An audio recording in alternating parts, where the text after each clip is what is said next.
नमस्ते दोस्तों। आज की इस कहानी में आपका स्वागत है दोस्तों। ये कहानी मेरी और मेरी चचेरी बहन की है, जो एक सच्ची घटना पर आधारित है। दोस्तों, मेरे परिवार में मैं, मेरी चचेरी बहन, मेरे पापा और मेरी मम्मी हैं। मेरे पापा का नाम राजेश है और वह एक मल्टीनेशनल कंपनी में सीनियर मैनेजर है गैर हैं। मेरी मम्मी का नाम नेहा है और वह घर संभालती हैं। साथ ही एक छोटी सी ऑनलाइन बिजनेस भी चलाती हैं। मेरी चचेरी बहन का नाम रिया है और वह 22 साल की है। यूनिवर्सिटी की फाइनल ईयर में एमबीए कर रही है। मैं विक्रम हूँ, 20 साल का थर्ड ईयर का इंजीनियरिंग स्टूडेंट। हमारा घर एक मध्यम वर्गीय परिवार का है, लेकिन मम्मी पापा दोनों काफ़ी पढ़े लिखे और ओपन माइंडेड हैं, इसलिए घर का माहौल बहुत खुला खुला है। कोई पाबंदी नहीं, कोई छुपाने वाली बात नहीं। बहन रिया घर पर रहते हुए अपनी फिटनेस का पूरा ध्यान रखती है। रोज़ सुबह योगा, जिम, डाइट सब करती है। उसकी वजह से उसका शरीर एकदम परफेक्ट है। घर पर वह ज़्यादातर कंफर्टेबल कपड़े पहनती है। Yoga leggings, crop top, shorts, oversize T shirt, बाहर जाते समय पूरी तरह कवर। लेकिन घर में आराम से। मैं घर का छोटा भाई होने की वजह से उसे बहुत प्यार करता हूँ, और वह भी मुझे बचपन से। हम दोनों एक साथ खेलते पढ़ते, रात को एक ही कमरे में कहानियाँ सुनते।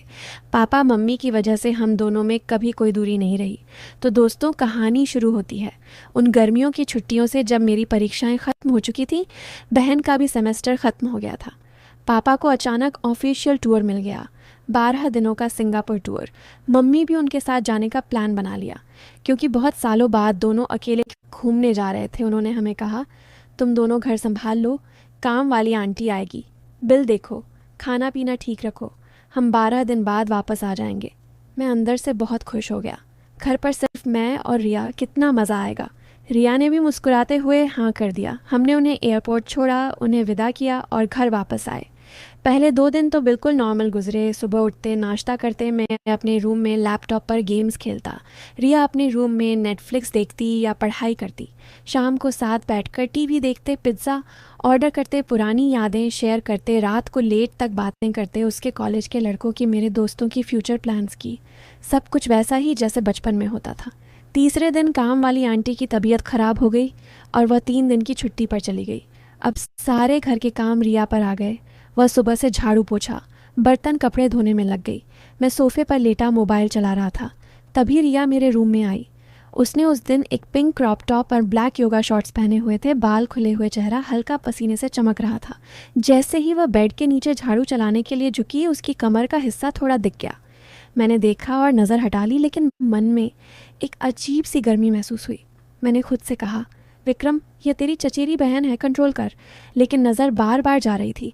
रिया ने मुझे देखा और बोली, क्या हुआ छोटे, उठ जा, बेडशीट ठीक कर देना।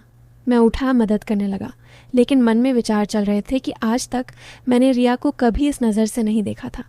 उसके बाद रिया किचन में चली गई। मैं पानी पीने के बहाने गया। वह पीठ करके खड़ी थी, सब्जी काट रही थी। उसकी पीठ का आकार, कमर की कर्व, बालों की लहरें, सब कुछ मुझे अट्रैक्टिव लग रहा था। मैं चुपचाप खड़ा देखता रहा। तभी उसने मुड़कर देखा। विक्रम, क्या देख रहा है भाई, कुछ चाहिए? मैं घबरा गया। नहीं रिया, बस तू कितनी मेहनत करती है। सुबह से रिया मुस्कुराई। अरे तू भी थोड़ा मदद कर ले तो काम जल्दी हो जाए। मैंने मदद की, लेकिन मन में कुछ नया जाग रहा था। शाम को मैं अकेला अपने रूम में था। मैंने फ़ोन उठाया और कुछ स्टोरी सर्च की। एक स्टोरी चचेरी भाई बहन की थी, जहाँ वे अकेले रहते हैं और क्लोज़ हो जाते हैं। पढ़ते पढ़ते मेरे मन में वैसी ही फीलिंग्स आने लगी। मैंने फ़ोन बंद किया, लेकिन नींद नहीं आई। रात को बार बार रिया का चेहरा, उसकी मुस्कान, उसकी बॉडी की इमेज आ रही थी। मैं बाथरूम गया।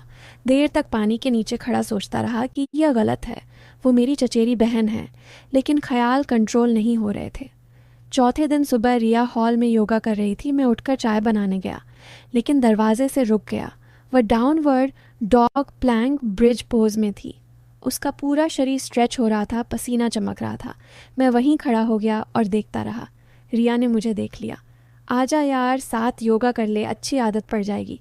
मैं शर्मा गया। नहीं रिया, मैं बस देख रहा था कि तू कितनी फिट है। सच में तू किसी मॉडल से कम नहीं रिया। जोर से हंसी। पागल लड़का, तू भी जिम जाया कर, मोटा हो जाएगा, वरना उस दिन से मेरी आदत बदल गई। मैं रिया को हर मौके पर देखने लगा।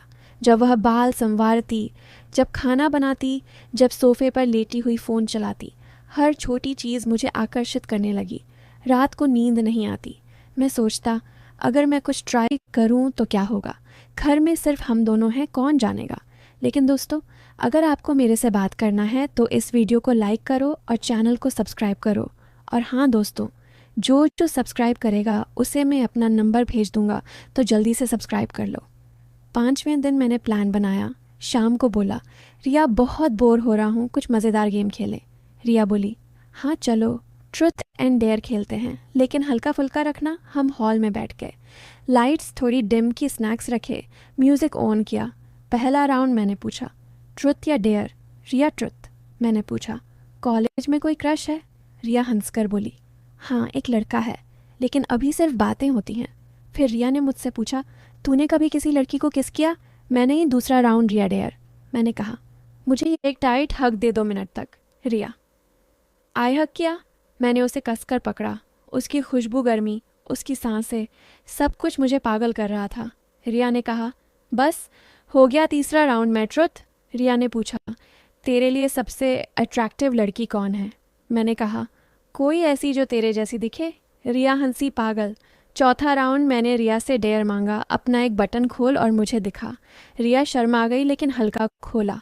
मैं देखता रहा, मन में आग लग रही थी। 5वां राउंड, रिया ट्रुथ। मैंने पूछा, क्या तू कभी मुझे बॉयफ्रेंड की तरह देखती है। रिया थोड़ा गुस्सा हो गई। विक्रम, यह क्या सवाल है, हम चचेरी भाई बहन हैं। लेकिन फिर मुस्कुरा दी। 6ठा राउंड, मैं डेयर। रिया बोली, मेरे गाल पर किसकर मैंने किया, लेकिन होठों की तरफ बढ़ने लगा। रिया ने रोका। विक्रम बस कर 7वें राउंड में मैंने रिया को कस कर पकड़ लिया। कहा, रिया, मैं तुझे बहुत पसंद करता हूँ, तू बहुत खूबसूरत है। रिया ने धक्का दिया। विक्रम, छोड़, मुझे यह गलत है, हम चचेरी भाई बहन हैं। उसकी आंखों में आंसू थे। वह रोती हुई अपने रूम में चली गई और दरवाज़ा बंद कर दिया। मैं वहीं फर्श पर बैठ गया, मन में भारीपन, अपराध बोध। मैंने क्या कर दिया। मेरी रिया जो मेरे लिए सब कुछ करती थी, मैंने उसे दुख पहुंचाया। मैं कितना घटिया हूँ। पूरी रात नींद नहीं आई। सुबह रिया बाहर आई, चेहरा सूझा हुआ, आंखें लाल। मैं उसके पैर पकड़कर रो पड़ा। रिया, माफ़ कर दो, मैं पागल हो गया था, गलत ख्याल आए। तू मेरी चचेरी बहन है, मैं कभी ऐसा नहीं सोचूंगा, मुझे माफ़ कर दे। रिया ने मुझे उठाया, गले लगाया। सिर्फ भाई बहन वाला प्यार विक्रम, मैं माफ़ करती हूँ, लेकिन वादा कर कि कभी ऐसा नहीं सोचेगा। रिश्तों की मर्यादा होती है, गलत ख्यालात हमें और हमारे अपनों को दुखी करते हैं। उस दिन के बाद हम दोनों ने बहुत बातें की। मैंने अपनी लोनलीनेस बताई, कॉलेज के प्रेशर की, दोस्तों की कमी की। रिया ने समझाया कि सही दोस्त बनाओ, बाहर घूमो, गलत रास्ते मत अपनाओ। हम दोनों और भी क्लोज हो गए, लेकिन सही तरीके से चचेरी भाई बहन वाले प्यार से मम्मी पापा वापस आए तो सब नॉर्मल था। लेकिन मैंने अंदर ही अंदर बहुत कुछ सीख लिया। दोस्तों, इस कहानी से हमें ये सीख मिलती है कि परिवार के रिश्ते सबसे पवित्र होते हैं। चचेरी भाई बहन का प्यार सबसे सुंदर प्यार है। गलत ख्यालात उन्हें कभी गंदा ना बनाएं। अगर कभी मन में ऐसा कुछ आए तो तुरंत रुक जाएं, माफ़ी मांगे और सही रास्ता चुनें। लेकिन दोस्तों, यह तो था पहला भाग।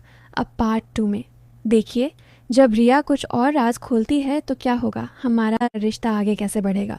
सुनना न भूलना अगला एपिसोड।